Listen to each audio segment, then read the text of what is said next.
আসসালামু আলাইকুম। আশা করি আপনারা সবাই ভালো আছেন, আমরাও ভালো আছি। তো আমরা গরমের ভিতর আজকে বিয়ে খাচ্ছি, ঈদের পরপরই বিয়ে। আমরা বিয়ে খাওয়ার জন্য রেডি হয়ে আসছি। শ্রাবণ, কিছু বলো। আমার এক পাড়া প্রতিবেশী এক ভাতিজির বিয়ে, তো সেই বিয়েতে আসছি আমরা। আমার বাসার পাশে হেঁটে আসতে 2-3 মিনিট সময় লাগে। তো এখন অলমোস্ট 3টা পার হয়ে গেছে। তো মোটামুটি মিমের অনেক ক্ষুধা লাগছে, বলছে চলো। তো আমরা আসছি, তো আমাদের আগেই এক ব্যাচ বসে গেছে, সিট নেই, তো আমরা অপেক্ষায় আছি।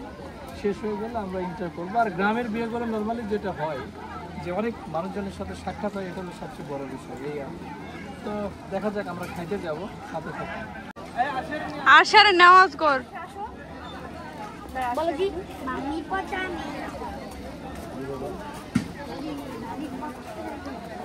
বগুড়াতে আমার এটা হচ্ছে দ্বিতীয়বার কোনো বিয়ের দাওয়াতে আসা।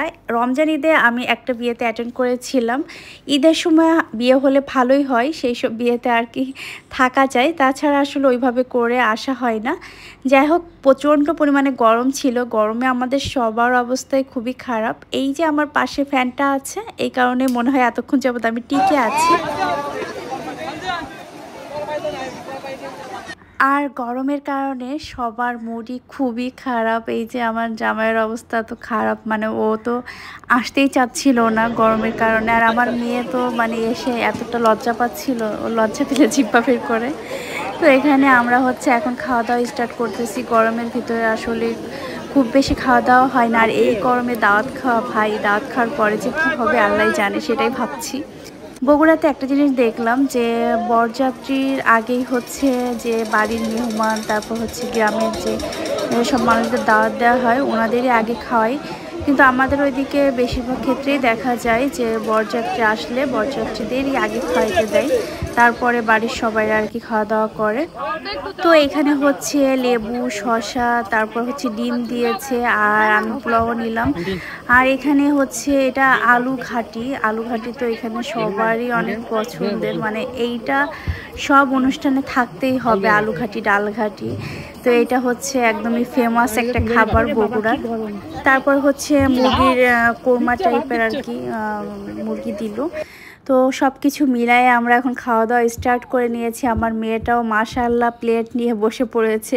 সবাই একসাথে খাচ্ছি, ও দেখতেছে, তারপর ও প্লেট নিবে, তাই আর কি ওকেও প্লেট দেওয়া হয়েছে। ও একটু একটু করে একটু দেখতেছে খেয়ে খেয়ে।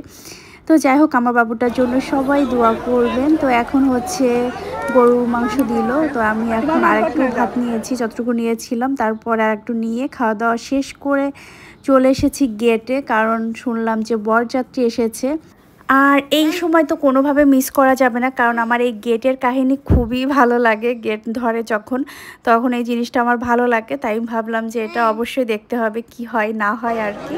তো এখানে গেটে কিন্তু অলরেডি বর হাজির। গ্রামের মধ্যে আসলে কোনো কিছু নিয়ে ঢোকার চান্স নেই। এখানে আমরা একটা অটো দেখতে পাচ্ছি, অটোতে খুব সম্ভবত আসছে এইটুক পথ, তো এখনো নামে নাই, অটোতেই দাঁড়িয়ে আছে।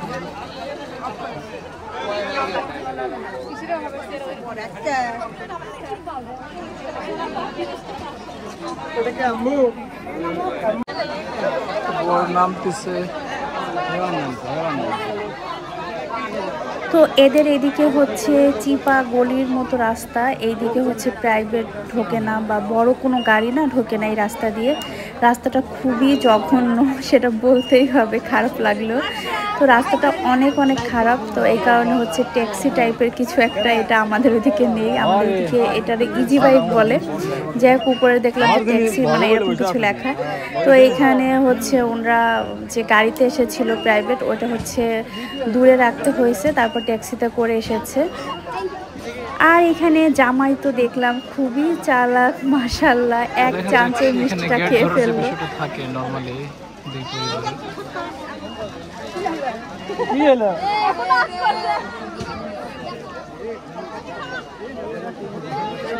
পরিবারে খাচ্ছে।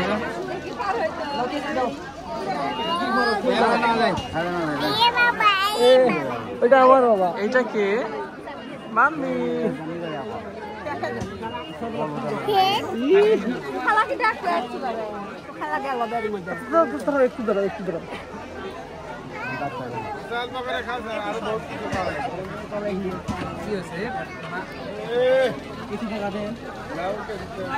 তো এখানে অনেক কিছু দেখা যাচ্ছে, সবাই শুধু খাওয়া খেয়ের মধ্যেই আছে।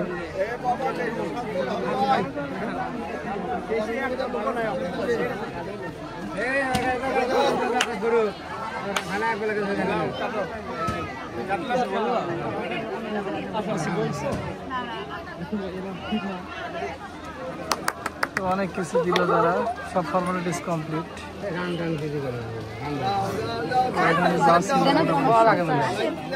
আগে থেকে মনে হয় সব ঘর চলে যাচ্ছে।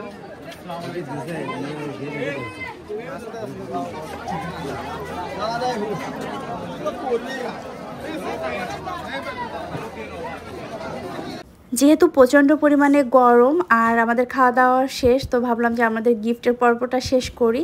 তো এইখানে যে জামাইকে নিয়ে সবাই বসে আছে, এইখানেই গিফট দেওয়া হবে, তারপরে হচ্ছে সাথে একটা পান দিবে জামাই, ওইটা নিয়ে আর কি আসতে হবে। তো আরিফ আমাকে বলতেছিল, মা বলতেছিল আমাকে যেতে, কিন্তু আমি যাইনি, কারণ এই নিয়মের সাথে মানে আমিও অভ্যস্ত না। তো আরিফাকে পাঠাইছি। আর গিফট দিয়েছিলাম হচ্ছে কারেন্টের চুলা। এদিকে হচ্ছে দেখা যায় যে সবাই যে দেখেন হাঁড়ি পাতিল ডেকসি এইসব দিয়ে, কারণ এদিকে নিয়মই হচ্ছে যে মেয়েকে যখন বিয়ে দেয় ঘর সাজানো যাবতীয় জিনিস আছে এগুলো আর কি দিতে হয়।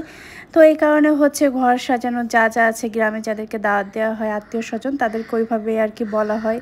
তারা হচ্ছে এক একজন এক এক রকমের জিনিস আর কি গিফট করে। কিন্তু আমাদের ওইদিকে না এই নিয়মটা নেই। আমাদের ওইদিকে মানে আমি দেখিনি, নিয়ম থাকলেও থাকতে পারে।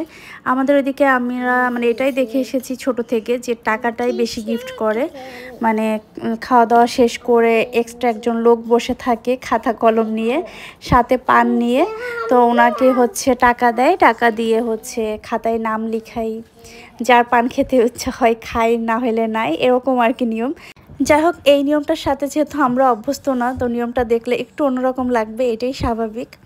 তো আমরা হচ্ছে মেয়ের বাড়িতে এসেছি, এটা হচ্ছে মেয়ের বাড়ি। তো আমি হচ্ছে বাসায় চলে যাব, গরমে এই শাড়ি পরে আমার অবস্থা ভয়ানক খারাপ।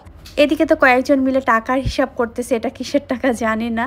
যাই হোক, বউকে হচ্ছে স্টেজে তোলা হয়েছে এই গরমের ভিতরে। আমি বউয়ের না জানি কি গরম লাগছে, কিছুই করার নেই, বিয়ের দিন একটু কষ্ট করতেই হবে। তো সবাই নতুন বর বউয়ের জন্য দোয়া করবেন, তাদের জীবন যেন অনেক সুখের হয়। তো আমি যেহেতু বগুড়ার বিয়ে খেলাম, তাই আপনাদের সাথে টুকিটাকি জিনিসটাও শেয়ার করলাম, যেগুলো আমার অজানা, আমি কখনো দেখিনি, সেগুলো আপনাদের সাথে শেয়ার করেছি। যাই হোক, সব মিলে মোটামুটি ভালো লেগেছে, নতুন নতুন নিয়মকানুন দেখতেও ভালো লাগছিল। তো গরমের ভিতরে আর ওয়েট করতে পারছিলাম না, তাই চলে এসেছি আমরা বাসায়। আর ঈদের সময়ে হচ্ছে, ঈদের জন্য আমি এই শাড়িটা কিনেছিলাম। তো ঈদের দিন যেহেতু পরতে পারিনি, তাই আজকে আমি হচ্ছে বিয়ের উপলক্ষে শাড়িটা পরেছি। তো যাই হোক, আজকের ভিডিওটা কেমন লেগেছে অবশ্যই কমেন্ট করে জানাবেন। আর নতুন দাম্পত্যের জন্য অবশ্যই আপনারা অনেক অনেক দোয়া করে দিবেন, আর আমাদের জন্য আপনারা দোয়া করবেন। সবাই ভালো থাকবেন, সবার জন্য অনেক অনেক দোয়া এবং ভালোবাসা। আল্লাহ হাফেজ।